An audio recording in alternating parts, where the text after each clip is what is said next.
Hello guys, मैं Gautam. Guys आपका स्वागत है मेरे यूट्यूब चैनल पर। गाइज आज इस वीडियो में मैं आपको टैली प्राइम में कंपनी क्रिएट कैसे करें आज सिखाने वाला हूं।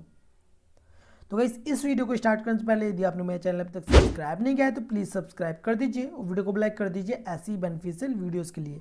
और गाइज मैं अपने यूट्यूब चैनल पर income tax videos, GST videos और टैली वीडियोज़ अपलोड करता हूँ, वो भी लेटेस्ट। तो गाइज यदि आपने मेरा चैनल अभी तक सब्सक्राइब नहीं किया है तो प्लीज़ सब्सक्राइब कर लीजिए। तो गाइस चलते हैं और वीडियो को स्टार्ट करते हैं। तो गाइस आपके स्क्रीन पर जब आप टैली प्राइम ओपन करेंगे, ओपन करने के बाद आपके सामने कुछ इस प्रकार पेज ओपन होगा जो आप स्क्रीन पर देख रहे हैं। ठीक है, तो जैसे ही आप ओपन करेंगे तो आपके सामने कंपनी क्रिएट, ठीक है, जो कि पहले ही ऑप्शन है, इस प्रकार का पेज आपके सामने ओपन होगा और इसमें कुछ फीचर्स दिए हुए हैं जैसे कि list of companies, data path name. ठीक है, तो सबसे पहला ऑप्शन है क्रिएट कंपनी, दूसरा है सिलेक्ट रिमोट कंपनी। यदि आप कंपनी को रिमोट पे यूज़ करना चाहते हैं तो दूसरा ऑप्शन उसके लिए दिया हुआ है। तो इसमें क्या करना है, हमें यहाँ पर tally.net का आईडी आएगी, फिर उसका पासवर्ड आएगा, मतलब ये पहले यूज़र आईडी डालनी है फिर पासवर्ड डालनी है और ये ओपन हो जाएगा। बट गाइज आज हम इसमें रिमोट पर यूज़ नहीं करेंगे। फिर उसके बाद स्पेसिफाई पाथ, तो इसमें स्पेसिफाई पाथ के लिए पाथ भी आप दे सकते हैं।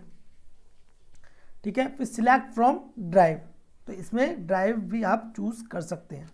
ठीक है, इसमें CD डेस्कटॉप डॉक्यूमेंट, मतलब कि आप जहाँ भी इसका पाथ देना चाहें। ठीक है, तो अब हम क्या करेंगे, क्रिएट कंपनी, इस पर हम एंटर करेंगे। एंटर करने के बाद आपके सामने जैसे कि टैली ERP9 में कंपनी क्रिएट करने के लिए ऑप्शंस आते थे, सेम इसी प्रकार ही आपके सामने कुछ आने वाले हैं। जैसे कि आप देख सकते हैं सबसे ऊपर दिया हुआ है कंपनी डाटा पाथ। तो हमारा जो कंपनी डाटा जो सेव होगा वो होगा C ड्राइव में। ठीक है, फिर उसके बाद कंपनी नेम, तो गाइज मैं यहाँ पर कंपनी नेम डाल देता हूँ, यस ग्लास कंपनी। आप जो कंपनी क्रिएट कर रहे हैं उसका नाम आ जाएगा। ठीक है, फिर उसके बाद मेलिंग नेम, तो मेलिंग नेम में हमारा सेम नेम रहता है, जो हमारा कंपनी नेम में रहता है वही मेलिंग नेम में रहता है। फिर उसके बाद एड्रेस, जो कंपनी का एड्रेस है वो आपको यहाँ पर डालना है, तो मैं कंपनी का एड्रेस यहाँ पर डाल देता हूँ।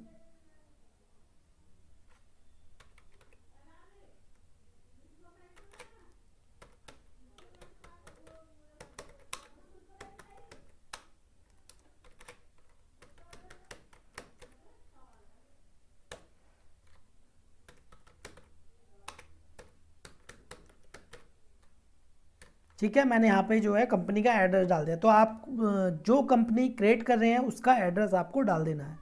ठीक है, फिर उसके बाद स्टेट, जिस स्टेट में आपकी कंपनी है वो स्टेट आपको सिलेक्ट करना है। तो ये जो हमारी कंपनी है ये है उत्तर प्रदेश में, यूपी में, तो यहाँ पर मैं उत्तर प्रदेश सिलेक्ट करूँगा। ठीक है, स्टेट में। फिर उसके बाद कंट्री, तो कंट्री इसने ऑटोमेटिक ही इंडिया यहाँ पर सिलेक्ट कर लिया है। ठीक है, फिर उसके बाद पिन कोड, तो जिस एरिया में आपकी कंपनी है उसका पिन कोड नंबर आपको डालना है, जैसे मैं यहाँ पर डाल देता हूँ। ठीक है, फिर उसके बाद टेलीफोन, तो यहाँ पर आपको टेलीफोन नंबर डालना है। ठीक है, तो मैं यहाँ पर कुछ नहीं डाल रहा हूँ, आपको अपना टेलीफोन नंबर डालना है कंपनी का। फिर उसके बाद मोबाइल नंबर, तो इसमें जो है आपको मोबाइल नंबर डाल देना है। ठीक है, तो मैं इसमें डाल देता हूँ जैसे,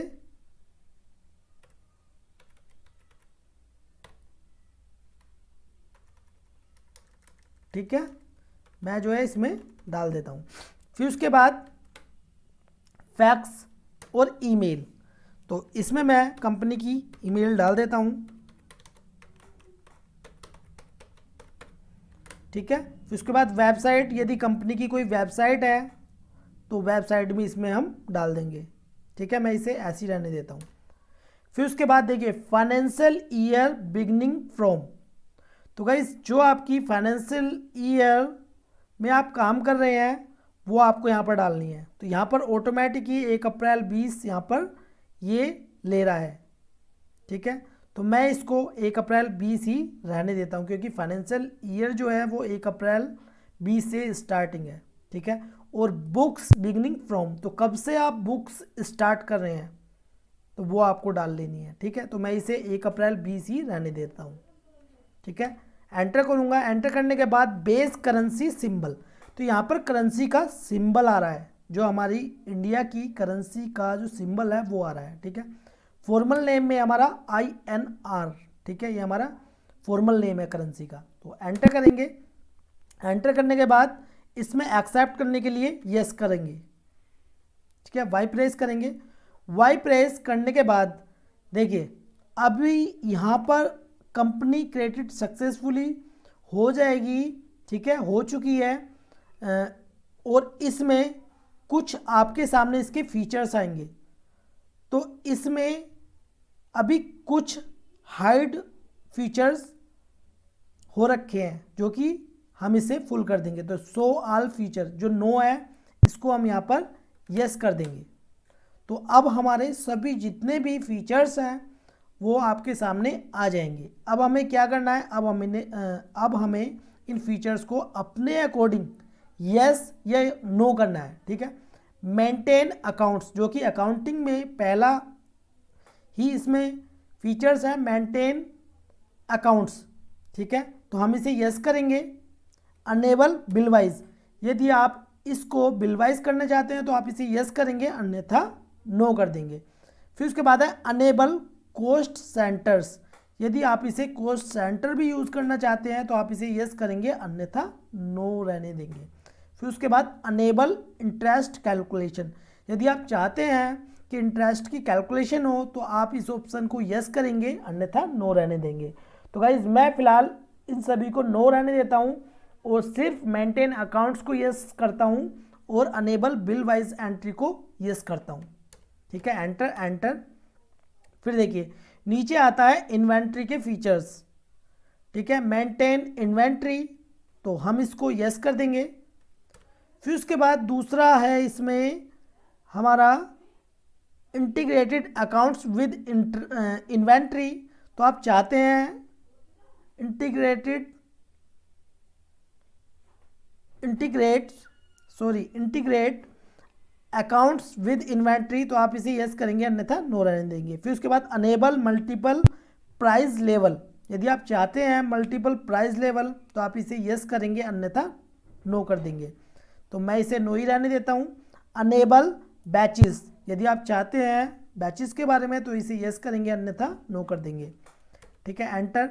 फिर उसके बाद अनेबल जॉब ऑर्डर प्रोसेसिंग, तो आप चाहते हैं तो इसे यस कर देंगे, अन्यथा नो रहने देंगे। अनेबल कॉस्ट ट्रैकिंग, तो इसे भी मैं नो रहने देता हूँ। अनेबल जॉब कॉस्टिंग, इसको भी मैं नो रहने देता हूँ।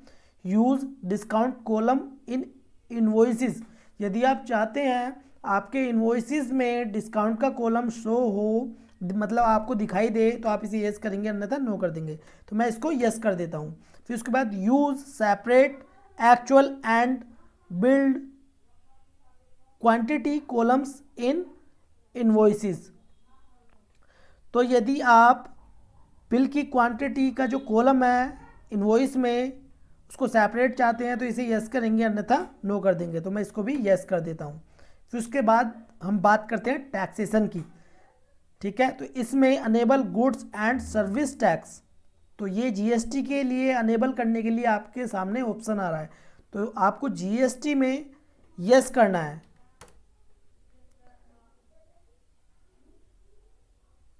ठीक है। तो इसमें जब आप जैसे यस करेंगे, यस करने के बाद स्टेट इसमें उठा ले रहा है और इसमें पूछ रहा है रजिस्ट्रेशन टाइप, तो हमारा जो रजिस्ट्रेशन टाइप है वो हमें सिलेक्ट करना है। मतलब आपका यदि कंपोजिशन है तो आपको कंपोजिशन सिलेक्ट करेंगे, यदि आपका रेगुलर है तो आपको रेगुलर सिलेक्ट करना है। तो हम यहाँ पर हमारी जो कंपनी है वो है रेगुलर, ठीक है, हम रेगुलर सिलेक्ट करेंगे। फिर उसके बाद as a C of other territory, तो इसको हम नो रहने देंगे, ठीक है। फिर उसके बाद GST applicable from, GST applicable from, तो इसे हम 1 अप्रैल 20 ही रहने देते हैं। ठीक है, इसमें ऑप्शन आ रहा है मतलब कि जीएसटी एप्लीकेबल कब हुआ था। ठीक है, बट हम जो बुक्स स्टार्ट कर रहे हैं वो 1 अप्रैल 20 से कर रहे हैं, तो हम इसमें 1 अप्रैल 20 ही रहने देते हैं। फिर उसके बाद जीएसटीएन नंबर। ठीक है, यहाँ पर जो है जीएसटीएन नंबर डालना है, तो मैं यहाँ पर जीएसटीएन नंबर डाल देता हूँ।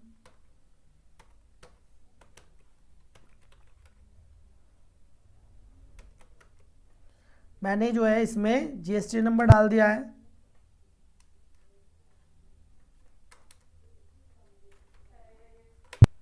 ठीक है, इसमें जो है जीएसटी नंबर डाल देंगे। फिर उसके बाद इसमें आ रहा है जीएसटीआर 1 मंथली या क्वार्टरली। तो इसमें आपके सामने ऑप्शन आ रहा है कि आप जीएसटीआर 1 और जीएसटीआर 1 मंथली या क्वार्टरली फाइल करेंगे, तो इसमें हम यहाँ पर मंथली सिलेक्ट कर लेंगे। फिर उसके बाद यदि आप क्वार्टरली चाहते हैं तो क्वार्टरली आपको सिलेक्ट करनी है। फिर उसके बाद एडिशनल फीचर्स इसमें दिए हुए हैं, set alter GST rate details. ठीक है, तो जो है यदि आप चाहते हैं जीएसटी के रेट डिटेल्स के बारे में तो आप इसे यस करेंगे, अन्यथा नो कर देंगे। ठीक है, हम इसे नो ही रहने देते हैं। फिर enable tax liability on advance receipt, तो इसको भी हम नो रहने देते हैं।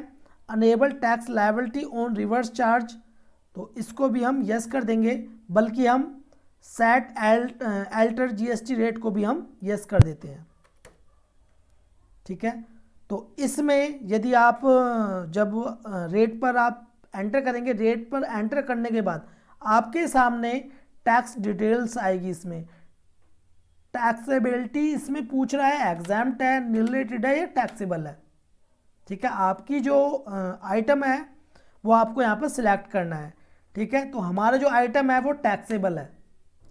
अब इसमें पूछा है इंटीग्रेटेड टैक्स, तो इसमें हमारा इंटीग्रेटेड टैक्स है 18%, सेस 0 है। ठीक है, हमने यहाँ पर जो है अपनी जो जीएसटी रेट है वो सेट कर दिए हैं। फिर उसके बाद एंटर करेंगे, एंटर करने के बाद अनेबल जीएसटी क्लासिफिकेशन। ठीक है, तो जीएसटी क्लासिफिकेशन के लिए ये ऑप्शन दिया हुआ है, तो इसको हम नो रहने देंगे। फिर उसके बाद प्रोवाइड एलयूटी बॉन्ड डिटेल्स, तो गाइस इसमें ये ऑप्शन दिया हुआ है एलयूटी बॉन्ड्स की डिटेल के लिए। ठीक है, यदि आप SEZ एरिया में आते हैं तो आपको ये एलयूटी बॉन्ड की डिटेल्स इसमें फिल कर सकते हैं। फिर उसके बाद ई वे बिल एप्लीकेबल, तो ई वे बिल एप्लीकेबल को भी हम यहाँ पर यस कर देंगे। एप्लीकेबल फ्रॉम 1 अप्रैल 20 रहने देंगे। फिर उसके बाद इसमें लिमिट पूछ रहा है, तो इनवॉइस वैल्यू। ठीक है, तो हम इसको जो है इनवॉइस वैल्यू कर देंगे। फिर इसमें फिर लिमिट आ रही है, तो इसमें ई वे बिल की 50,000 आ रही है, तो इसको 50,000 रहने देंगे। एप्लीकेबल फॉर इंटरेस्ट रेट, तो इसको हम यस करेंगे। फिर इसमें लिमिट आई तो इसको भी हम 50 रहने देंगे। ई इनवॉइसिंग एप्लीकेबल, तो इसे हम नो रहने देंगे। फिर हम यस कर देंगे। यस करने के बाद फिर हमारे सामने TDS के लिए आ रहा अनेबल टू टैक्स, तो इसमें TDS के ऑप्शन को भी हम यहाँ पर यस कर देंगे। ठीक है, TDS के ऑप्शन को यस करने के बाद 10 रजिस्टर्ड नंबर इसमें आपसे मांगेगा, आपको वो डालना है। ठीक है, फिर tax deduction and collection account number. ठीक है, 10 नंबर डालना है। कंपनी क्या है, इंडिविजुअल है, HUF है या कंपनी है, वो आपको सिलेक्ट करना है। ठीक है, फिर डिडक्टर ब्रांच डिवीज़न इसमें ऑप्शन है। फिर उसके बाद set alter details of person responsible, इसको हम नो रहने देंगे। ठीक है, फिर उसके बाद TCS है, तो TCS इसमें यदि आप चाहते हैं TCS के ऑप्शन को अनेबल करना तो आप इसे यस करेंगे, अन्यथा नो रहने देंगे। फिर उसके बाद अनेबल एक्सरसाइज। ठीक है, तो आप यदि चाहते हैं तो इसे यस करेंगे, अन्यथा नो कर देंगे। फिर उसके बाद अनेबल सर्विस टैक्स, तो सर्विस टैक्स तो अब हमारा है नहीं, तो इसको हम नो रहने देंगे। फिर उसके बाद आपके सामने आएगा online access, enable browser access for reports, तो यदि आप चाहते हैं इसको अनेबल करना ब्राउज़र पर एक्सेस करने के लिए रिपोर्ट, तो आप इसे यस करेंगे, अन्यथा नो रहने देंगे। फिर उसके बाद enable Tally dot NET service remote, यदि आप रिमोट पे अपनी जो टैली है उसको यूज़ करना चाहते हैं टैली प्राइम, तो इसे यस करेंगे, अन्यथा नो कर देंगे। तो हम इसे नो करेंगे। फिर है पेरोल, मेंटेन पेरोल, तो इसको हम यस कर देंगे। फिर उसके बाद अनेबल पेरोल, तो इसको हम यस कर देंगे। यस करने के बाद देखिए यहाँ पर कुछ इस प्रकार का आपके सामने ऑप्शन आएंगे। कंपनी कोड, तो यहाँ पर जो है कंपनी का कोड डालना है।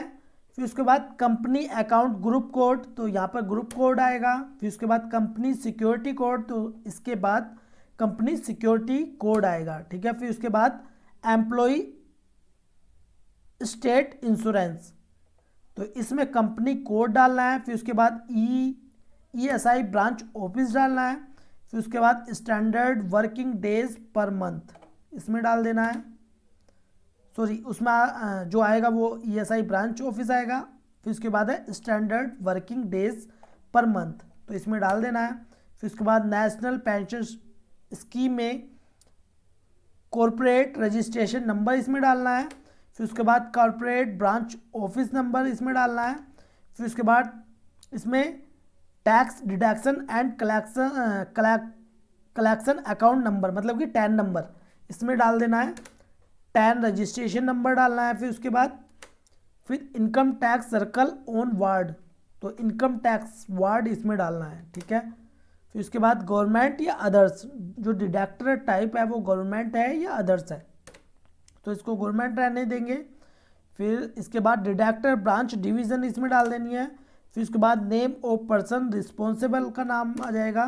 फिर सन डॉटर ऑफ आ जाएगा, ठीक है। इसमें पैन नंबर डालकर इसको हम ऐसे कर देंगे। अदर्स में अब इसमें कुछ फीचर्स दिए हुए हैं। अनेबल मल्टीपल एड्रेसेस, तो इसको हम नो रहने देंगे। फिर उसके बाद मार्क मॉडिफाइड वाउचर्स, इसको भी हम नो रहने देते हैं, ठीक है। हम इसे यस करेंगे। यस करने के बाद आप देख सकते हैं जो हमारी कंपनी है यस क्लास कंपनी, ये हमारी क्रिएट हो चुकी है, ठीक है। ये हमारी कंपनी क्रिएट हो चुकी है। तो गाइस आज का जो हमारा टॉपिक था वो था कंपनी क्रिएट करना टैली प्राइम में। अब इससे आगे इसकी नेक्स्ट वीडियो में मैं आपको बताऊंगा टैली प्राइम में लेजर कैसे क्रिएट करें। तो गाइस मेरी नेक्स्ट वीडियो के लिए मेरे चैनल को अभी सब्सक्राइब कर लीजिए। तो गाइस आज के लिए इतना ही काफ़ी है, फिर मिलते हैं नेक्स्ट वीडियो में। वीडियो देखने के लिए धन्यवाद।